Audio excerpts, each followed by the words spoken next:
এই ছবিটা দেখুন। আপনি একে চেনেন? কালে সারাদিন এখানে আপনার ক্যাফেতেই ছিল। হ্যাঁ স্যার, এই কালকে সারাটা দিন এখানেই ছিল। আর রাতে এই ধরুন 10:30 আশেপাশে এখান থেকে বেরিয়েছিল। এ একা ছিল নাকি এর সাথে আরো কেউ ছিল? নিতু, এদিকে একটু এসো। এই ফটোটা একটু দেখো। এই কালকে এখানেই ছিল না? এনাদেরকে এটা বলো যে এ কালকে একা ছিল না, কারোর সাথে ছিল। ইনি তো অনিকেত। ইনি কখনো একা আসতেন না, সবসময় ভিড় নিয়ে আসতেন। মহিলা আর মেয়েদের ভিড়। আর শুধু কালই নয়, ইনি আমাদের রেগুলার কাস্টমার, প্রায়ই এখানে আসেন। আচ্ছা, ও রোজ একই মেয়ের সাথে আসতো না আলাদা আলাদা? আলাদা আলাদা আসতো স্যার। আর দিনে কম করে 3 থেকে 4 জন। খুবই পাকা খেলোয়াড় ছিলেন ইনি। একবার তো আমি ওনাকে জিজ্ঞাসাও করেছিলাম যে এতগুলো মেয়ের সাথে বন্ধুত্বটা হলো কি করে। তো উনি আমাকে বলেছিলেন যে ওনার মোবাইলে একটা অ্যাপ আছে, কোনো ডেটিং অ্যাপ। ওখানেই ওনার এই মেয়েগুলোর সাথে পরিচয়। খুন করে দিয়েছে পুলিশ! খুন করেছে পুলিশ! এই আরেকটা গুলি কে চালালো?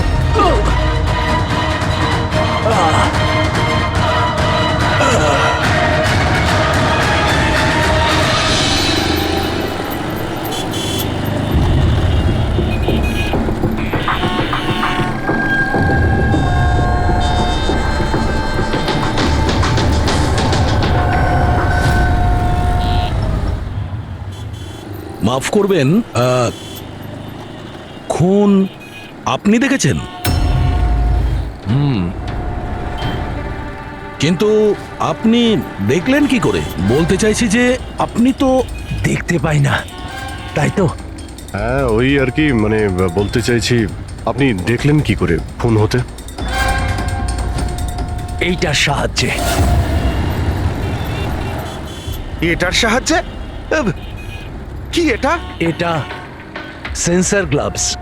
এতে সেন্সর ফিট করা আছে, যার থেকে অদৃশ্য তরঙ্গ বেরিয়ে যায়। ওই তরঙ্গের সামনে যা কিছু থাকে ওতে ধাক্কা খেয়ে ওগুলো ফিরে আসে। তাতে আমি জানতে পারি যে আমার সামনে কি হচ্ছে। মানে এক প্রকার এটা আপনার চোখের কাজ করে? হ্যাঁ, আপনি সেটা বলতে পারেন। আরে কিন্তু এটা কি করে হতে পারে? হতে পারে। এক মিনিট। আপনি একজন মহিলা। আপনি চুল বেঁধে রেখেছেন। স্যার, এটা তো ইনি আন্দাজেই বলছেন। আর আপনি বেশ গোলগাল দেখতে, হেলদি ইয়াং বয়। এটা তো ভুল বলেননি, দিন দিন তো মোটা হচ্ছ। ওয়েট তো চেক করেছিলাম স্যার, একটু কমও দেখাচ্ছিল। আপনি বলছেন যে এই ডিভাইসের সাহায্যে আপনি দেখেছেন কাউকে খুন হতে? একটা মেয়ের খুন হয়েছে স্যার, তাকে গুলি করা হয়েছে। গুলি? কোথায়? আই মিন এখানেই কাছাকাছি? না, এখানে নয়। এই জায়গাটা একটু এবড়ো খেবড়ো। ওটা খুব স্মুথ ছিল, ওখানে সিঁড়িও ছিল না। আচ্ছা, আপনি ওই জায়গা থেকে এখানে কি করে এলেন? জানি না, ঘটনাস্থলে কেউ আমাকে এখানে পিছন থেকে মারলো, আর তারপর আর কিছু জানি না। চোখ খুলে দেখলাম আমি এখানে। সঞ্জীব বাবু, কাল রাতে কি হয়েছিল আপনি ডিটেলসে বলুন আমাদের। আসলে আমি কাজ থেকে ফিরছিলাম, আর তখন আমার অটোটা একটা সিগনালে দাঁড়ায়। হে, হে, ওদিকে কি? ওদিকে কি? কি? আরে ভেতর থেকে তুমি একটা মেয়ের চিৎকার শুনতে পেলে না? মেয়ের চিৎকার? কি বলছেন কি আপনি? ও, বের বললো। কি বলছেনটা কি আরে আপনি? আচ্ছা নাও, এটা তুমি রাখো রাখো। ঘটনাস্থলে আমি যখন পৌঁছলাম তখন দেখলাম যে একটা ছেলে আর একটা মেয়ে ছিল। ছেলেটার হাতে পিস্তল ছিল, গান। দুজনে ঝগড়া করছিল, ধস্তাধস্তি হচ্ছিল। খুন করেছে পুলিশ! এই আরেকটা গুলি! ব্যাস, যখন আমার চোখ খুললো তখন ওই ছেলেগুলো আমার গ্লাভস চুরি করবার চেষ্টা করেছিল, আর আমি ওদের ধরে ফেলি।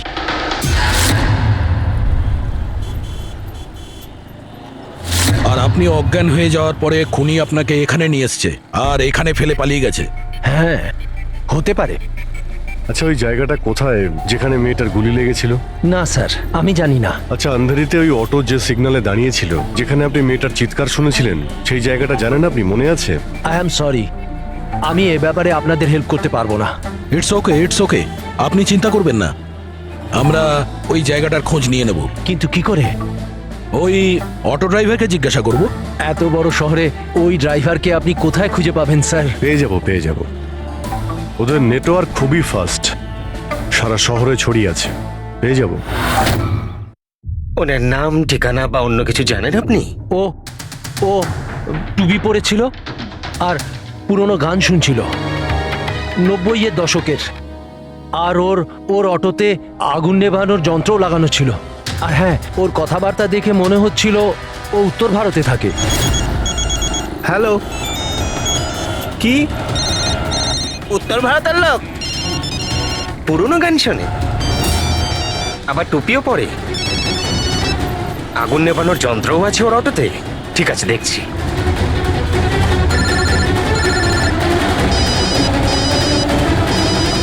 হ্যালো। হ্যালো রাজু, হ্যাঁ ভাই। সিআইডি অফিসারেরা একজন অটো চালককে খুঁজছে যে টুপি পরে আর ওর গাড়িতে নাকি একটা আগুন নেভানোর যন্ত্র লাগানো আছে। টুপি ঋষিত হবে ভাই। হ্যাঁ রাজু বল। ঋষিত, কাল রাতে কি আন্ধেরির কোনো সিগন্যালে ছিলিস? হ্যাঁ ছিলাম তো, বল। ওখানে কোনো প্যাসেঞ্জার নেমেছিল নাকি? হ্যাঁ কিন্তু ও তো অন্ধ ছিল, কি হয়েছে নাকি বল। আরে ওর সাথে একটা দুর্ঘটনা ঘটে গেছে, সিআইডির লোকেদেরকে নিয়ে এসেছে, তোর সাথে দেখা করতে চায়। সিআইডি? সঞ্জীব বাবু, দেখে বলুন তো যে এই অটোওয়ালা কিনা। মনে পড়ছে কিছু আপনার?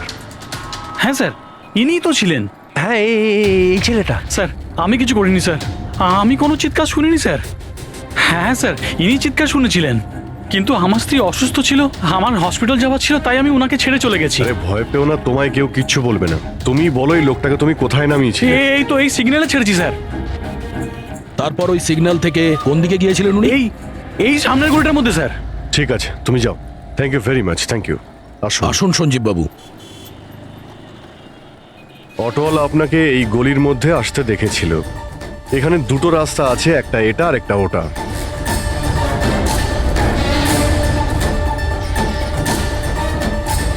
কিছু মনে পড়ছে আপনার কোথায় গিয়েছিলেন? সঞ্জীব বাবু, একটু মনে করে বলুন যে আপনি এর মধ্যে কোন গলিতে গেছিলেন?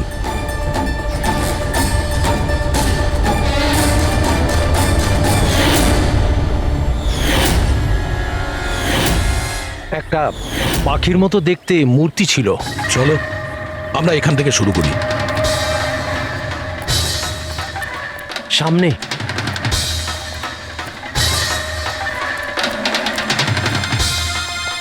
স্যার এই দেখুন। সঞ্জীব বাবু দেখুন তো এই মূর্তিটাই কিনা। হ্যাঁ হ্যাঁ, এটাই। অভিজিৎ স্যার, মূর্তি পেয়ে গেছি। এটা কি? আরে গুড। এই যে এইটাই। আচ্ছা এর পরে সঞ্জীব বাবু, এরপর মনে আছে আপনি কোথায় গিয়েছিলেন? 3টে গোল দেখতে পেয়েছিলাম। তোমরা ওই দিকটা দেখো, আমরা এদিকে যাচ্ছি।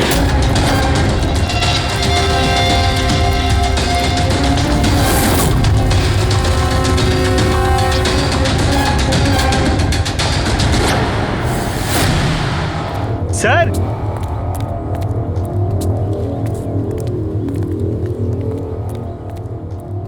হ্যাঁ এটা রাউন্ড শেপ, একটা নিচে আর একটা।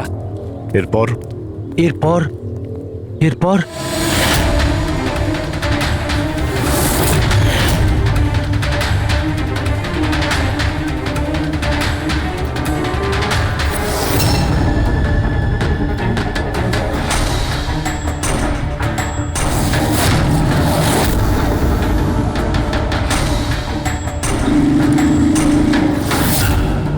এদিকে এদিকে, এই যে। সাবধানে।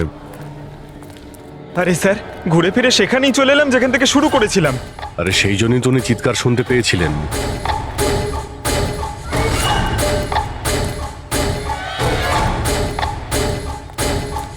স্যার, এই জায়গাটা একেবারে জনবসতির মাঝখানে, তাহলে গুলি চলার আওয়াজ কেউ শুনতে পাইনি কেন? কারণ গানে সাইলেন্সার লাগানো ছিল।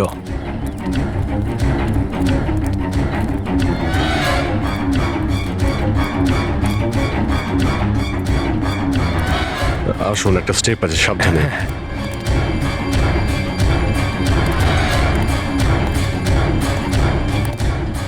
না না, ঠিক আছে।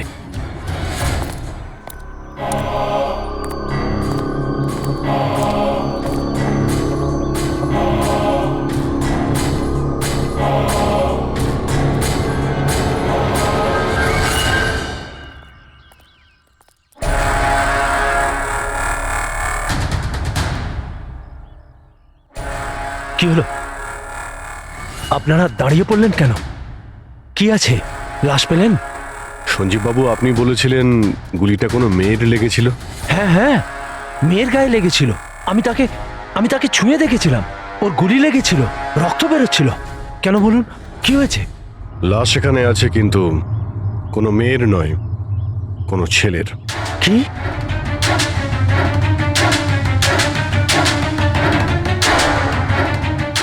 Is dead.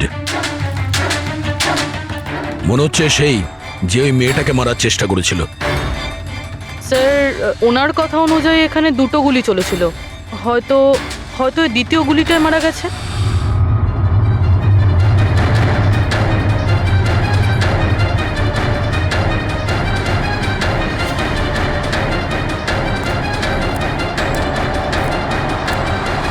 স্যার, স্যার এখানেও তো রক্ত পড়ে আছে। ওটা যদি ওর রক্ত না হয় তাহলে এই মেয়েটার হতে পারে। গুলি তো ওর এখানেই লেগেছিল স্যার। যদি মেয়েটার এখানে গুলি লাগে তো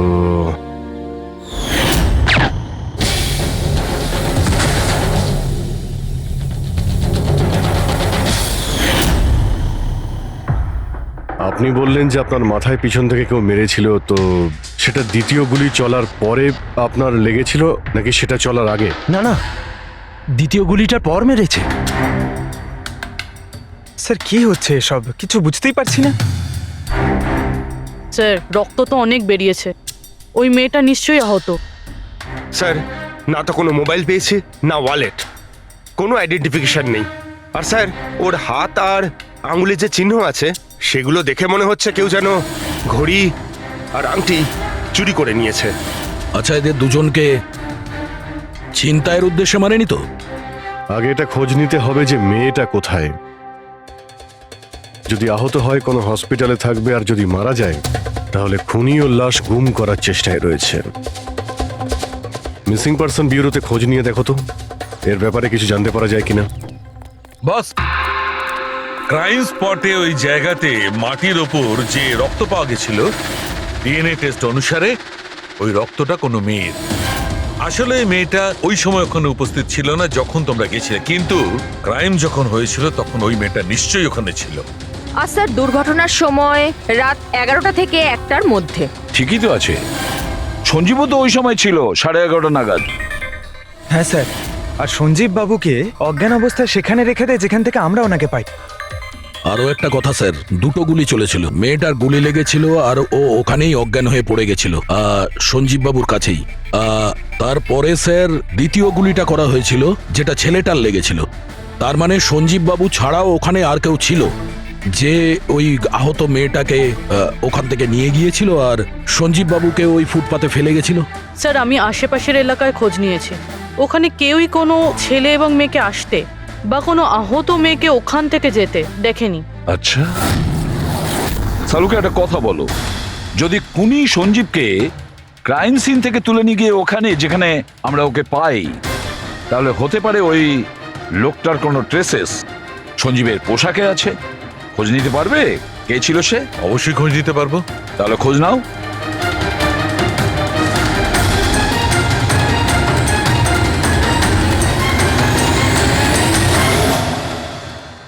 স্যার, লাশ শনাক্ত করা গেছে।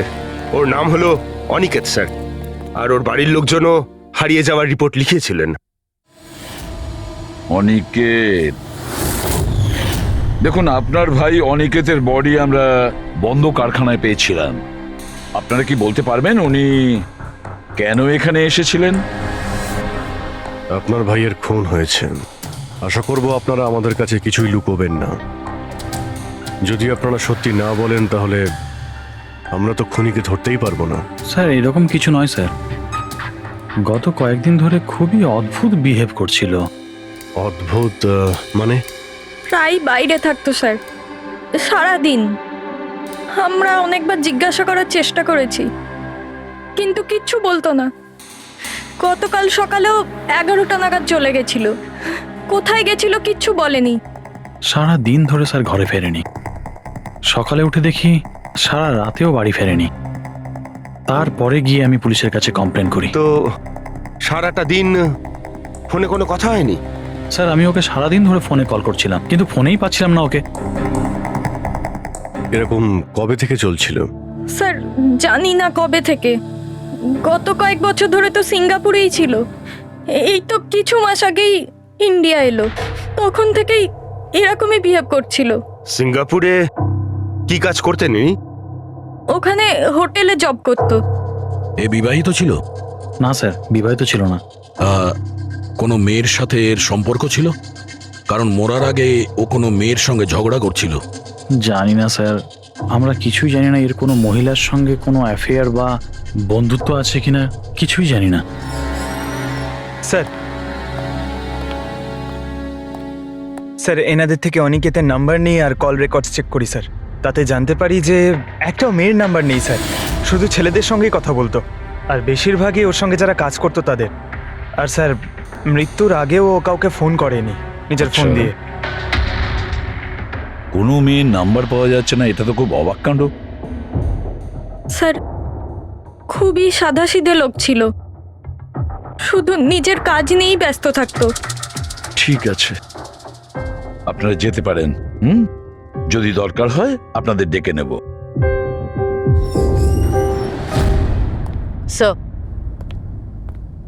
স্যার কালকে কারখানায় যাওয়ার আগে এই অনিকেত সারাদিন একই জায়গায় ছিল। কোন জায়গায়? Sir coffee shop. স্যার এর ক্রেডিট কার্ডের বিল থেকে এটা প্রমাণিত হয় যে এ সারাদিন ওই কফি শপে ওর ক্রেডিট কার্ড সোয়াইপ করেছিল। হ্যাঁ স্যার, ওর ফোনের লাস্ট লোকেশন ওই কফি শপই ছিল। কোন কফি শপ ছিল ওটা? Pillow coffee shop. যাও ওই পিলো কফি শপে আর খোঁজ না ও সারাদিন বসে কি করছিল। স্যার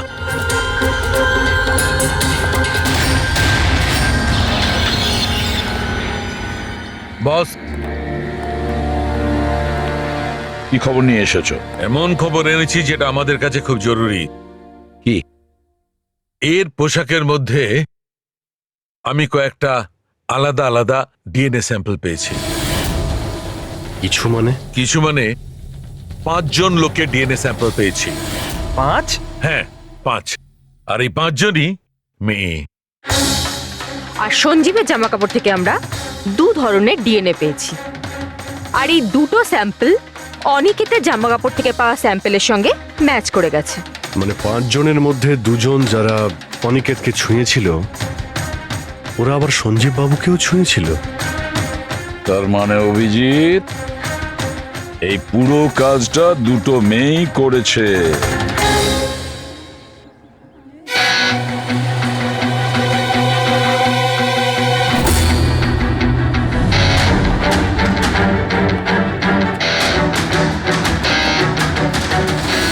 আচ্ছা এই ছবিটা দেখুন, আপনি একে চেনেন? কালে সারাদিন এখানে আপনার ক্যাফেতেই ছিল। হ্যাঁ স্যার, এ কালকে সারাটা দিন এখানেই ছিল, আর রাতে এই ধরুন 10:30 আশেপাশে এখান থেকে বেরিয়েছিল। এ একা ছিল নাকি এর সাথে আরো কেউ ছিল? নিতু, এদিকে একটু এসো। এই ফটোটা একটু দেখো, এ কালকে এখানেই ছিল না? এনাদেরকে এটা বলো যে এ কালকে একা ছিল না, কারোর সাথে ছিল। ইনি তো অনিকেত। ইনি কখনো একা আসতেন না, সবসময় ভিড় নিয়ে আসতেন। মহিলা আর মেয়েদের ভিড়। আর শুধু কালই নয়, ইনি আমাদের রেগুলার কাস্টমার, প্রায়ই এখানে আসেন। আচ্ছা ও রোজ একই মেয়ের সাথে আসতো না আলাদা আলাদা? আলাদা আলাদা আসতো স্যার, আর দিনে কম করে 3 থেকে 4 জন। খুবই পাকা খেলোয়াড় ছিলেন ইনি। একবার তো আমি ওনাকে জিজ্ঞাসাও করেছিলাম যে এতগুলো মেয়ের সাথে বন্ধুত্বটা হলো কি করে। তো উনি আমাকে বলেছিলেন যে ওনার মোবাইলে একটা অ্যাপ আছে, কোনো ডেটিং অ্যাপ, ওখানেই ওনার এই মেয়েগুলোর সাথে পরিচয়।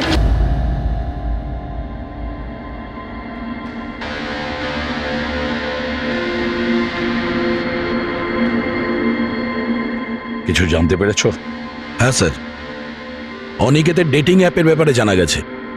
ওই অ্যাপটার নাম ম্যাচ আপ। Match up? এটা দুজনের সাথে বিয়ে দেওয়ার কোনো অ্যাপ নয় তো? হ্যাঁ স্যার, ওই রকমই কিছু। কিন্তু অনিকেত এই অ্যাপের ভুল ব্যবহার করেছে। ও এই অ্যাপের সাহায্যে এতগুলো মেয়ের সঙ্গে কন্ট্যাক্ট করেছে স্যার, আর ওদের সঙ্গে বন্ধুত্ব করেছে। আর মনে হচ্ছে বিয়েও কাউকেই করতে চায়নি, শুধুমাত্র টাইম পাস করছিল। এই অ্যাপে শুধুমাত্র চ্যাটিংই হয়, আর কারো নাম্বার এই অ্যাপে শো করে না স্যার। স্যার, আমরা অ্যাপ ডেভেলপ কোম্পানি থেকে 4টে মেয়ের ব্যাপারে খোঁজ নিয়েছি। অনিকেত যাদের খুব টাচে ছিল, ইনফ্যাক্ট মার্ডার হওয়ার দিনও ওদের সঙ্গেও ক্যাফেতে দেখা করেছিল। পুরবি কথা বলছে। প্রথম মেয়েটা হলো মোনা। হ্যাঁ, আমি দেখা করেছিলাম ওনার সাথে কফি শপে এই 4টে নাগাদ। কফি খেয়েছিলাম আর একটু কথাও বলেছিলাম আমরা। তারপর আমাকে বেরোতে হলো, আমার কিছু আর্জেন্ট কাজ ছিল। স্যার, এ বলছে যে কফি শপের পরে ও বিউটি পার্লারে গিয়েছিল, আর ওখান থেকে একটা মুভির প্রিমিয়ারে। দ্বিতীয় জন হলো রূপালী। তাহলে বলো, তোমার কি বক্তব্য? ও অনেক দিন ধরে আমার পিছনে পড়েছিল, খালি বলতো দেখা করো দেখা করো। ভীষণই বোরিং ছিল, আই টেল ইউ। ওর সাথে 1 কাপ কফি যে আমি কিভাবে খেয়েছি, আর কফিটা শেষ হওয়ার সাথে সাথেই আমি ওখান থেকে বেরিয়ে গেছি। ও বলেছিল স্যার ও অনিকেতের সঙ্গে 6টার সময় দেখা করেছিল, আর তারপরও ফ্যামিলি ফাংশন অ্যাটেন্ড করতে আন্ধেরি গিয়েছিল। আর তৃতীয় অঞ্জু স্যার। ওর সাথে তো সময়টা বুঝতেই পারিনি। কত ভালো ভালো কথা বলতো, আপনি জানেন আমরা সেদিন কত কথা বললাম। হঠাৎ করে ও বললো ওকে কোথাও যেতে হবে। আমরা ডিসাইড করলাম যে আমরা আবার দেখা করব, আর তারপর চলে গেল। এই মেয়েটা কফি শপ থেকে বাইরে বেরিয়ে হয়নি। এর স্টেটমেন্ট অনুযায়ী ও কফি শপেই বসেছিল কফি শপ বন্ধ হওয়া পর্যন্ত, 12টা অবধি। স্যার, এদের স্টেটমেন্ট আমরা ক্রস চেক করেছি, ঠিকই বলছে। স্যার, সঞ্জীববাবু বলছেন কোনো মেয়ের গুলি লেগেছিল। এদের 3জনকে চেক করা হলো, কিন্তু কোনো আঘাতের চিহ্ন নেই। তোমরা তো 4টে মেয়ের কথা বলেছিলে, তাহলে চতুর্থ মেয়েটি গেল কোথায়? স্যার, 4 নম্বর মেয়েটা হলো এরিকা। আমরা এই অ্যাপের সাহায্যে ওর সঙ্গে কন্ট্যাক্ট করার চেষ্টা করেছিলাম, কিন্তু ও কোনো রেসপন্স করেনি। তাহলে এক কাজ করো, ওই মেয়েটার সঙ্গে গিয়ে দেখা করো।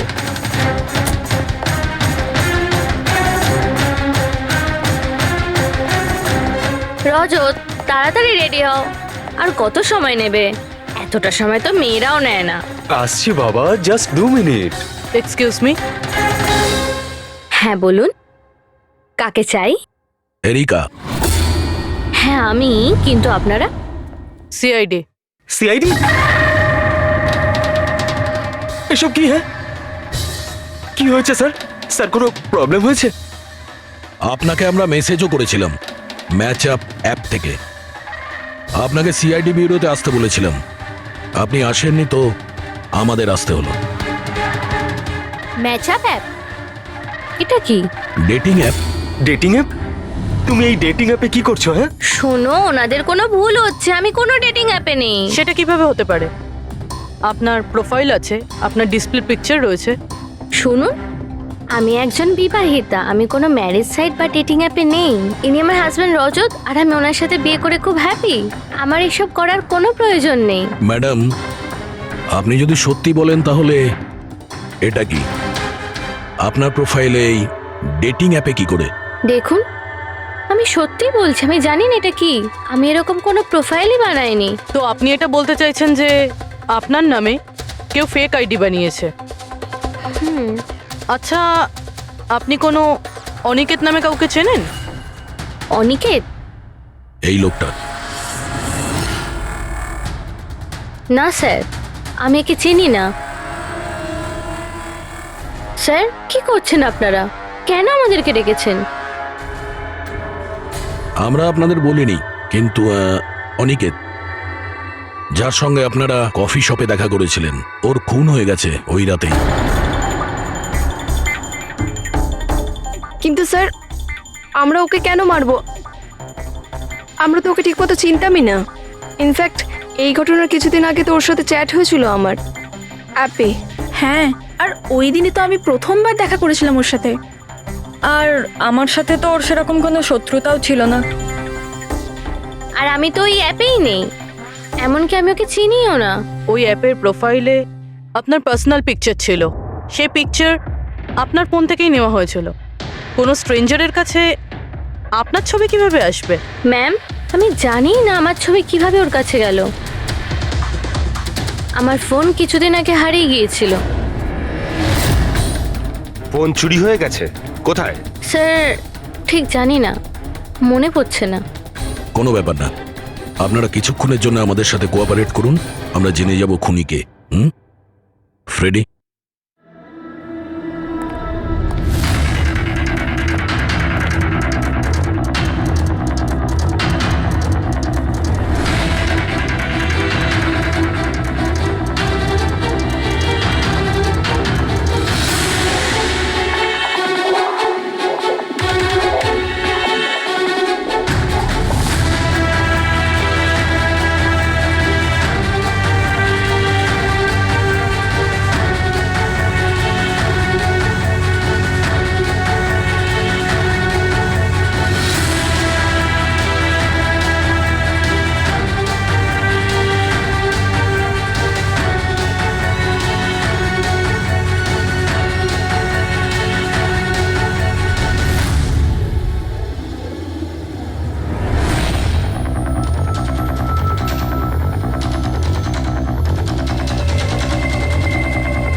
সঞ্জীব বাবু, এদের মধ্যে কেউই না যে ওদিন ঘটনাস্থলে ছিল?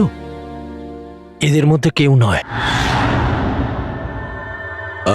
ঠিক আছে, আপাতত আপনারা যেতে পারেন। Thank you.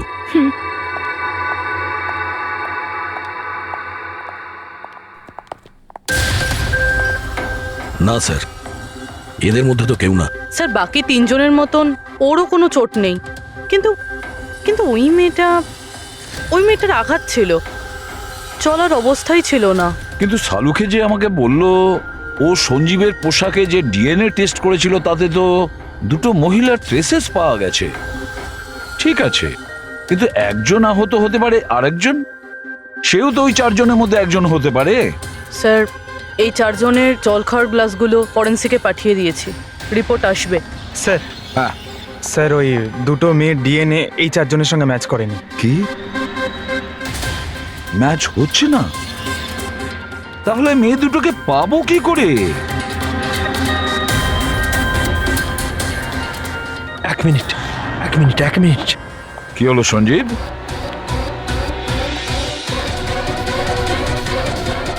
এসিবি স্যার, আমি এই গন্ধটা চিনি।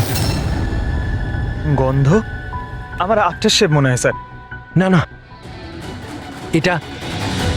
এটা ওই গন্ধ যেটা আমি ঘটনাস্থলে পেয়েছিলাম, একদম ওটার মতো। কফি আর চা?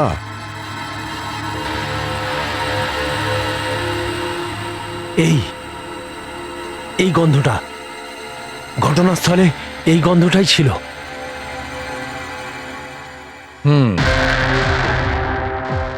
আর আমি পঙ্কজের জামার হাতার ওপরে কফির দাগ পেয়েছি।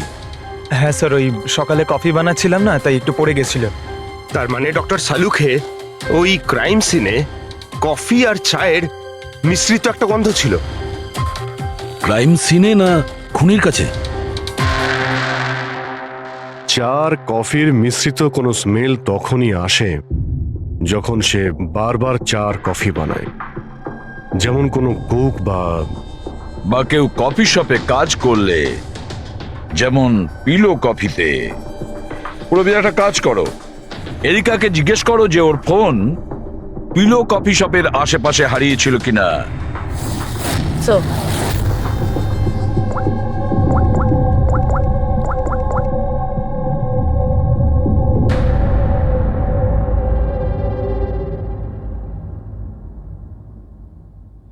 স্যার, স্যার, ওনার ফোন ওখানেই হারিয়েছিল, ওই কফি শপে।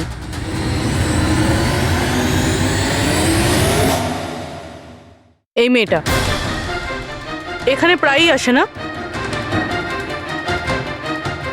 হ্যাঁ, এনাকে দেখেছি তো এখানে। এর ফোনটা হারিয়ে গেছে। তো এর ফোনটা যখন হারিয়েছিল এখানে ডিউটিতে কে ছিল?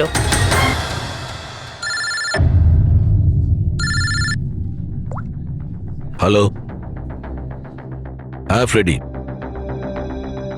ও গুড, ঠিক আছে, আমরা এক্ষুনি ওখানে পৌঁছচ্ছি। পুরবি, স্যার। ফ্রেডির ফোন ছিল। ওই হসপিটালটার খোঁজ পাওয়া গেছে যেখানে ওই আহত মেয়েটা ভর্তি আছে। স্যার, ওই মহিলাই যে অনিকেতের খুন করেছিল? হ্যাঁ, ওই মেয়েটা। আমাদের এক্ষুনি ওখানে যেতে হবে। স্যার, আমাদের এখন বেরোতে হবে, কিন্তু যতক্ষণ অবধি জিজ্ঞাসাবাদ কমপ্লিট না হচ্ছে কেউ কফি শপ থেকে বেরোবে না।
এক্সকিউজ মি, আমি এক্ষুনি আমার বোনকে ডিসচার্জ করাতে চাই। আপনি এক্ষুনি ডিসচার্জ পেপার তৈরি করুন, তাড়াতাড়ি। ডিসচার্জ? কিন্তু উনি তো এখনো কোমায়। দেখুন, আমার এসব জেনে কোনো কাজ নেই, আমাদের এক্ষুনি এখান থেকে বেরোতে হবে। আপনি তাড়াতাড়ি করুন please। এভাবে কি করে ডিসচার্জ করে দিই? ওনার প্রাণের থেকেও কি এমন বেশি জরুরি? দেখুন, আমার এত তর্ক করার কোনো সময় নেই, আপনি আমার সঙ্গে তর্ক করবেন না। তাড়াতাড়ি করুন প্লিজ, যেটা বললাম সেটা করুন।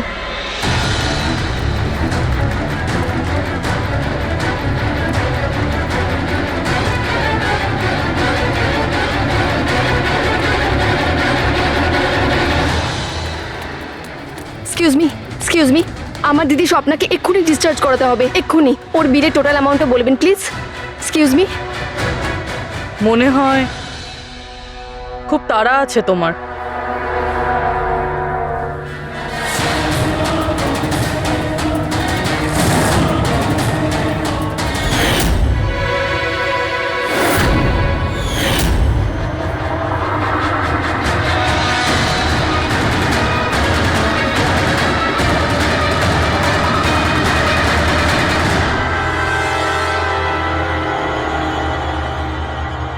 ক্যাফেতে ওই ফোন কলটা, ওটা আমাদেরই প্ল্যান ছিল। আমরা এটাই দেখতে চাইছিলাম যে ওই আহত মেয়েটার মিথ্যে খবরের জালে কে ফাঁসে। আর তুমি ফেসে গেলে, এটাও ভাবলে না যে সিআইডি তোমাকে ফলো করছে। তুমি নিজেই আমাদের এখানে নিয়ে এসেছো, আর তাই পালিয়ে কোনো লাভ নেই। সেই জন্য তোমার জন্য এটাই ভালো হবে, নিজের অপরাধ স্বীকার করে নাও।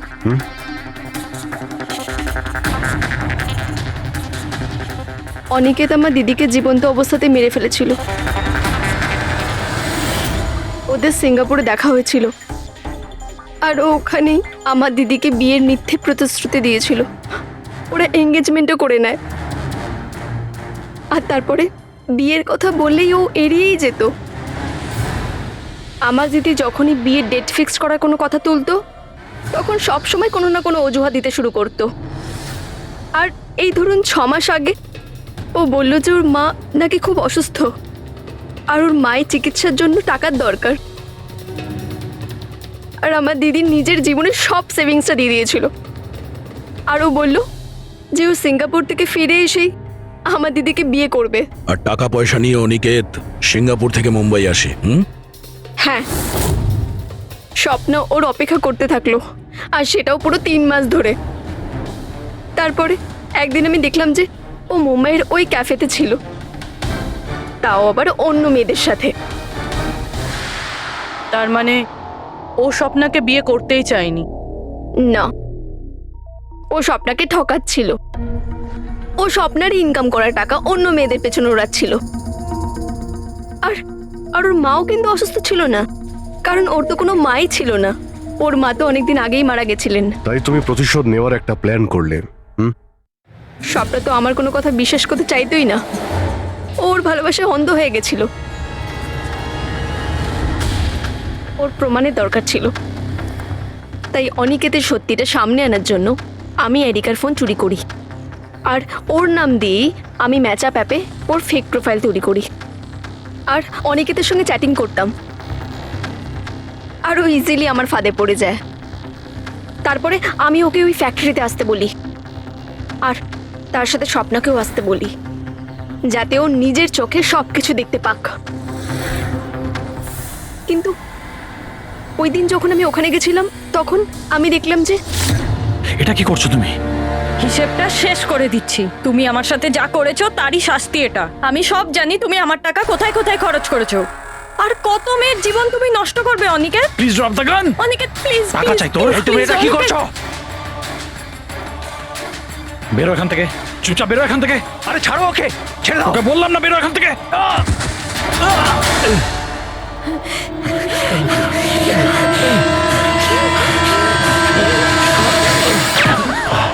এই, গুলি করে দিলে, গুলি করে দিল। হ্যাঁ, খুন খুন করে দিয়েছে পুলিশ। এই, আরেকটা গুলি কে চালালো? আরেকটা গুলি চালিয়েছে পুলিশ।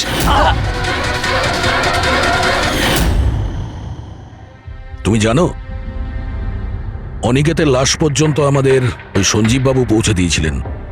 উনি দেখতে পান না, কিন্তু ওনার ওই সংবেদনশীল দস্তানা, সেন্সিটিভ গ্লাভস চোখের থেকে কম না। প্রতিশোধ নেওয়ার জন্য তুমি অনিকেতকে খুনই করে দিলে, কিন্তু এখন তো সারা জীবন জেলেই কাটবে। আর তোমার বোন স্বপ্না, যার জন্য তুমি এই সব করলে, সে তো আগে থেকেই কোমাতে রয়েছে। আর যেদিনও কোমা থেকে ঠিক হবে, সেদিন তোমার কাছেই যাবে, জেলের গরাদের পিছনে।